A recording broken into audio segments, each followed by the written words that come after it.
అందరికీ నమస్కారం అండి. Welcome to our channel. Present మనతో పాటు గెస్ట్గా ఉన్నారు అశోక్ కుమార్ గారు. సార్ నమస్తే అండి. నమస్తే అండి. సార్ ఈరోజు డేట్ జూన్ 4.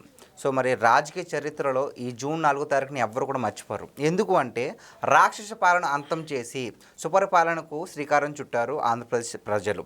సో మరి ఈ జూన్ 4 తారీఖుని ఈ రోజుకి సంవత్సరం అయింది కాబట్టి జూన్ 4 తారీఖుని వైఎస్ఆర్సీపీ వాళ్ళు ఈ రోజును వెన్నుపోటు దినం కింద ప్రకటించుకున్నారు. సో మరి కూటమి ప్రభుత్వం ఏం చేసిందంటే రాక్షస పాలన అంతం చేసిన దినం కింద ఉత్సాహ దినం కింద వీళ్ళు సెలబ్రేట్ చేసుకుంటున్నారు. సో మరి ఈ వెన్నుపోటు దినం అని వైఎస్ఆర్సీపీ పెట్టుకున్నారు కాబట్టి దానికి సంబంధించి ఈరోజు చీపురుపల్లిలో బొత్స సత్యనారాయణ గారు అక్కడికి వెళ్ళి ఆ ఈవెంట్కి అయితే వెళ్ళడం జరిగింది. సో అక్కడ ఆయనకి సడన్గా గుండెపోటు వచ్చి అక్కడక్కడే కుప్పకూలడం అయితే జరిగింది. దాని గురించి మీ అభిప్రాయం ఏంటి? అసలు నిజంగా చాలా బాధాకరం. అది తలుచుకుంటే కళ్ళల్లో నీళ్ళు తిరుగుతాయి ఎవరికైనా సరే. ఎందుకంటే ఇప్పుడు వైసీపీయా, టీడీపీయా, జనసేన అనేది కాదు, ప్రజా జీవితంలో దాదాపు 30 ఏళ్ల పైన ఉన్నాడు బొత్స సత్యనారాయణ గారు. సీనియర్ నేత ఒకవేళ ఆయన పైన ఏదైనా అవినీతి ఆరోపణలు ఉండొచ్చు, ఉండకపోవచ్చు, ఏది ఏమైనా కూడా ప్రజా జీవితంలో ఉన్నాడు. మనకు తెలియకుండానే ఈ ఒక సినిమాలో ఉంటుంది కదా, శత్రువు అయినా సరే అతనితో మాట్లాడతారు చూడు ప్రేమగా, మిర్చి సినిమాలో ఉండదు చూడు, అట్లా శత్రువును సైతం ప్రేమించకుండా మన ఆంధ్రులకు ఎక్కువ ఉంటుంది. అటువంటిది బొత్స సత్యనారాయణ గారు వైసీపీ కావచ్చు, కానీ బొత్స అంటే టీడీపీలో ఉండేవారు కూడా చాలా మందికి అభిమానం ఉండదు. దాన్ని రాజకీయానికి దానికి ముడిపెట్టి చూడలేం. ఎందుకంటే ఆయన అంటే సాఫ్ట్ కార్నర్ ఉన్నది. ఆయన ఆ వీడియో చూశాను, నెట్లు అనుకోకుండా కుప్పగూలిపోయినాడు, చూస్తూనే ఉన్నాడు. సరే మొత్తం మీద ఇప్పుడు మీరు అడిగినటువంటి సబ్జెక్టు ఒక పక్క వెన్నుపోటు దినం, ఒక పక్క స్వేచ్ఛ దినం, స్వాతంత్ర దినం ఉన్నట్టు ఈ కూటమి ప్రభుత్వం తీసుకున్నది. ఈ వెన్నుపోటు దినం ఈ వైసీపీ ఏదైతే లైన్ తీసుకునిందో వాళ్ళ కర్మ అనుకోవాలో వాళ్ళ దౌర్భాగ్యం అనుకోవాలో తెలియదు. కానీ బొత్స సత్యనారాయణ గారికి వెన్నుపోటు పొడి చేశారు ఈ పూటన. బొత్స సత్యనారాయణ గారు నిన్న చెప్పినారంట, నేను రేపు పాల్గొనట్లేదని. అప్పుడు రాంగ్ మెసేజ్ వెళ్తుంది, మీరు ఖచ్చితంగా పాల్గొనాల్సిందే అని చెప్పి జగన్మోహన్ రెడ్డి గారు హుకుం జారీ చేశారు. ఈ బొత్స సత్యనారాయణ జగన్మోహన్ రెడ్డి గారికి చెప్పడం కాదు, చెప్పడం అంటే బొత్స సత్యనారాయణ గారు ఎప్పుడైతే జగన్మోహన్ రెడ్డి గారితో ఈ విషయం చెప్పారో అప్పుడు ఉన్నటువంటి పార్టీలు అందరికీ ఒక మెసేజ్ రూపంలో ఆర్డర్ పాస్ చేశారు. రేపు కన్నా ఎవరైనా పార్టిసిపేట్ చేయకుండా ఉంటే పెద్ద నాయకులు ఎవరైనా ఖచ్చితంగా పార్టీని సస్పెండ్ అవుతారు అని చెప్పి జగన్మోహన్ రెడ్డి గారు హుకుం జారీ చేయడం జరిగింది. బలవంతంగా తప్పట్లా. సో ఈ రోజు వచ్చి ఈ సన్ స్ట్రోక్ వల్లనో లేకుంటే లోపల హెల్త్ ఇష్యూస్ ఏమన్నా తెలియదు, కానీ ఉన్న పలంగా స్ట్రక్ అయిపోయినాడు బొత్స సత్యనారాయణ గారు. ఆల్రెడీ నాకు హెల్త్ బాగాలేదని పర్మిషన్ చెప్పాడంట. ఎంతసేపు మధ్యాహ్నం దాకా పోయి వచ్చి మధ్యాహ్నం నుంచి ఇంకొచ్చేసావు కదా అని చెప్తే తప్పని పరిస్థితిలో వచ్చాడు బొత్స సత్యనారాయణ గారు. ఇది నిజమైన వెన్నుపోటు దినము ఒక రకంగా చూడాలంటే. ఎందుకంటే జగన్మోహన్ రెడ్డి గారు పార్టీ గతంలో ప్రజలకి వెన్నుపోటు పొడిచారు, అది అయిపోయింది. తర్వాత పార్టీకి వెన్నుపోటు పొడుచుకుంటూ వచ్చేసాడు. సో పార్టీలో ఆయన పక్కన ఎవరైతే క్యాడర్ ఉన్నారో చల్లా చెదురు అయిపోతూ వచ్చారు. ఎవరైతే హ్యాడ్ కోర్ కోటరీ ఉన్నారో కోటరీ కూడా బ్రేక్ అయిపోతూ వచ్చింది. ఇప్పుడు పార్టీలో ఎవరైతే ముఖ్య నాయకులు ఉన్నారో వాళ్ళకి వెన్నుపోటు పొడుచుకుంటూ వస్తున్నాడు. ఇంత ఎజెండా, ఇంత తతంగము, ఇంత మెంటల్ స్ట్రెస్ లేకుండా ఇంత సైకోయిజం ఎందుకు జగన్మోహన్ రెడ్డి గారికి అని మనం పరిశీలించి చూస్తే వైసీపీ ఆవిర్భావ దినోత్సవం రోజు మనకు అర్థమవుతుంది.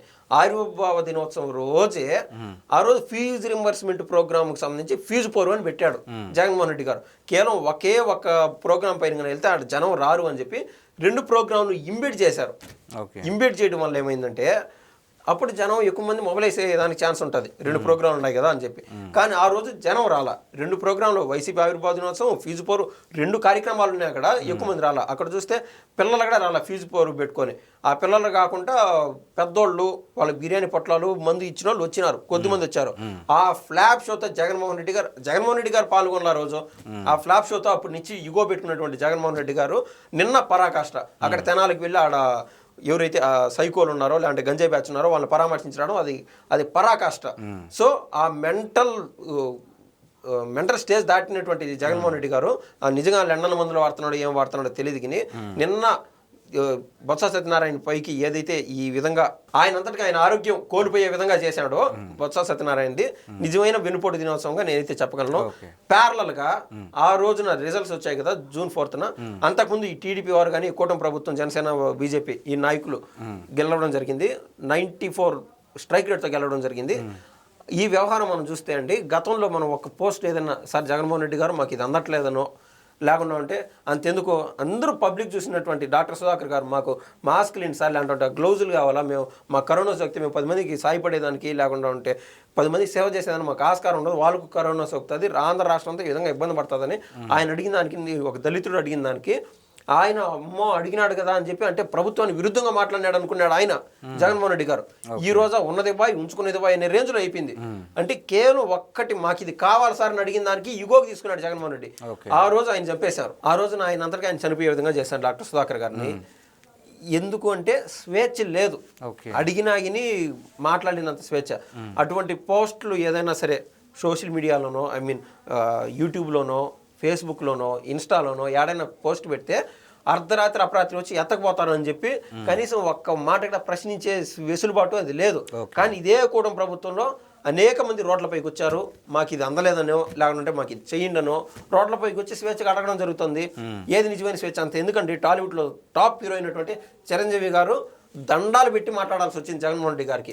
ఎక్కడ కారు వచ్చి 2 కిలోమీటర్ల పరిధిలో గేటు బయట ఆపి 2 కిలోమీటర్ల పాటు నడుచుకుంటా పోయి టాప్ హీరోస్, ఒక పక్క చిరంజీవి గారు, ఒక పక్క ప్రభాస్ గారు, ఒక పక్క మహేష్ బాబు, పెద్ద వాళ్ళందరూ పోయి ఆడ జగన్మోహన్ రెడ్డి గారు కాడ విన్నవించుకుంటా ఉంటే జగన్మోహన్ రెడ్డి గారు ఇట్టు పెట్టుకొని మూసి నవ్వుకుంటా నమస్కారానికి ప్రతి నమస్కారం సంస్కారం అని చెప్పి మన ఆంధ్ర రాష్ట్రం ముఖ్యంగా చెప్తుంది.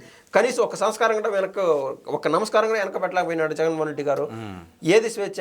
చిరంజీవి అంతటి వాళ్ళే సార్ అని అనాల్సి వచ్చిందంటే ఇంక మీరు అర్థం చేసుకోండి ఇంకా ఎక్కడ నిజమైన స్వేచ్ఛ ఉంది. ఇది నిజమైన స్వేచ్ఛ దినోత్సవము కాకుంటే బొత్స సత్యనారాయణ గారు ఏదైతే ఆరోగ్యంగా ఇబ్బంది పడినారో ఆయన తిరిగి ప్రజా జీవితంలోకి రావాలా.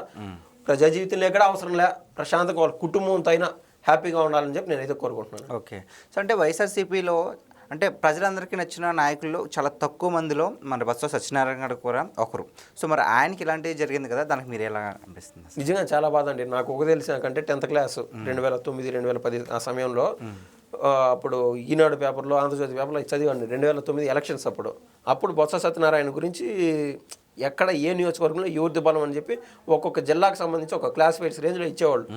అట్లా బొత్స సత్యనారాయణ గురించి కన్నా చదివితే విజయనగరం సంబంధించి ఏకంగా 9 కాన్స్టిట్యుయెన్సీస్ ఉంటే 9కి 9 ఎమ్మెల్యేలు గెలిపించినటువంటి సమర్థుడు బొత్స సత్యనారాయణ గారు. అటువంటి నాయకుడు. అతను అవినీతి పరుడా ngokడా అని పక్కన పెడితే ఆ ప్రజల్లో ఎన్నడూ ప్రజల్లో ఉండి ప్రజల ద్వారా ఎన్నిక కావాలని చెప్పి ఆయన పరితపించడం, తర్వాత కాంగ్రెస్లో ఆయనకి ఉన్నత పదవి రావడము, అక్కడ అవకాశం సరిగా అంటే లేకుంటే ప్రజలు కాంగ్రెస్ వైపు లేరని గ్రహించి కర్మకాలి అంటే రాష్ట్రంలో సీఎం హోదాలో ఉండాల్సినటువంటి వ్యక్తి, అంటే సీఎంతో పోటీ పడాల్సినటువంటి వ్యక్తుల్లో బొత్స గారు కూడా ఒకరు. ఎందుకంటే ఆయన పడినటువంటి కష్టం అటువంటిది. ఆయన జగన్మోహన్ రెడ్డి గారు పంచం చేరడము, తర్వాత ఆయన్ని మానసికంగా కృంగదీయడం. మన పార్టీలో వైసీపీ పార్టీలో కేవలం జగన్మోహన్ రెడ్డి గారి ఫేస్ ఒక్కటే ప్రధానము, మిగిలిన కుక్కను నిలబెట్టినా ఎమ్మెల్యేగా గెలిచారని చెప్పి ఇటువంటి మాటలు అనడం, అందరూ అనడం. వైసీపీలో ఎవరైతే క్యాడర్ ఉంటారో లేకుంటే నాయకులు ఉంటారో ఇటువంటి మాటలన్నీ విని ఆయన మదన పడిపోయి బయటికి చెప్పుకోలేక వేరే పార్టీలో ఓపెన్ స్పేస్ ఉంది బొత్స గారికి, బయటికి రాలేక, ఎందుకంటే విలువ పోతుంది సారికి పార్టీలు మారితే అని చెప్పి. సో విలువైన నాయకుల్లో ఆయన కూడా ఒకరు. ఆయనైతే మొత్తం మీద ఆయన ఆరోగ్యం బాగుపడి బయటికి రావాలని నేనైతే కోరుకుంటున్నాను. ఓకే, థ్యాంక్స్ అండి, ధన్యవాదాలండి.